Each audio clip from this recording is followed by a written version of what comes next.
Ahora, nosotros vemos diferentes actitudes en la vida del buen samaritano que debemos evitar y otras que debemos copiar. ¿Por qué el buen samaritano, a diferencia del sacerdote y el levita, tuvo misericordia de este hombre? ¿Por qué? Porque quien ha recibido la misericordia de Dios es capaz de tener misericordia con los demás. Amén.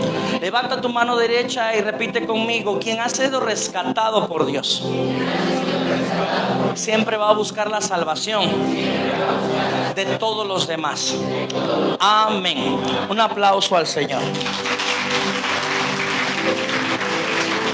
Ahora, quiero enfocarme en tres actitudes a evitar y en tres actitudes a copiar. Evitar del sacerdote y a copiar del buen samaritano. Miren, la palabra de Dios dice que en ese momento el sacerdote judío, el hombre de Dios, el representante de Dios en la tierra, vio a este hombre que estaba desnudo, pero en ese momento lo vio y siguió de largo. Pero este era un hombre que estaba conectado con Dios. Este era un hombre que hacía oración, este era un hombre que ayunaba, pero era un hombre que no era capaz de tener misericordia. Amén. Miren, la realidad es que muchas veces nosotros también podemos o a veces llegamos a ser así. Somos gente de mucha oración, de mucho santísimo, de mucho rosario, de mucha iglesia, pero a veces no somos capaces de ayudar a las personas que se nos ponen o que se nos acercan en el camino. Amén.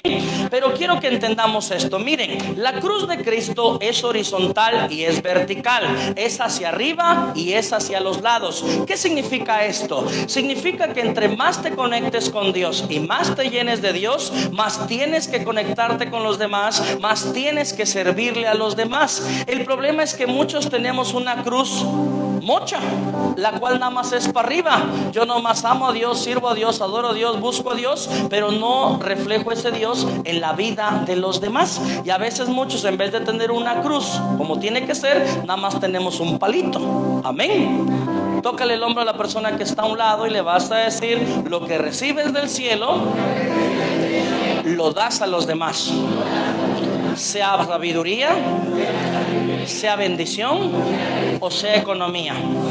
Amén. Miren, en una ocasión había un monje muy lleno de Dios y muy lleno de oración. Y en una ocasión recibió una carta de Dios que le decía: te veo el próximo viernes a las 3 de la tarde. El monje se emocionó, se puso su mejor hábito porque le había llegado una carta de Dios que decía que lo quería ver. Se emocionó y llegó el día, pero quedaba lejos el lugar donde Dios lo había citado. Entonces él se apuró, se levantó, madrugó, pero antes de subir la montaña había unas casas y unas cabañas que se estaban incendiando. Y en ese momento las personas le dijeron: monje, ayúdanos, hombre de Dios, porque vamos a perder la casa, nuestro hogar, nuestro patrimonio. Pero en ese momento el monje, lleno de Dios, les dijo: no puedo, tengo tiempo, estoy muy ocupado, pero cuando vaya yo subiendo a la montaña, ahí me aviento un Padre Nuestro, un Ave María, me aviento un rosario para que no se les queme todo. Amén.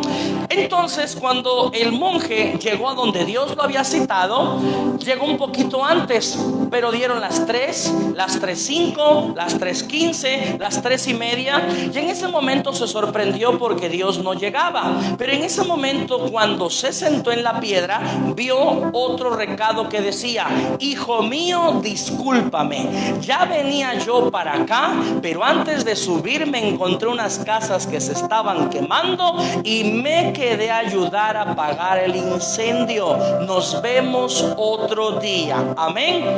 ¿Qué significa esto, hijos de Dios? Significa que aunque nosotros seamos muy espirituales, de mucha oración, de mucha búsqueda de Dios, todo eso se tiene que reflejar en nuestro prójimo y en la vida de los demás. Amén.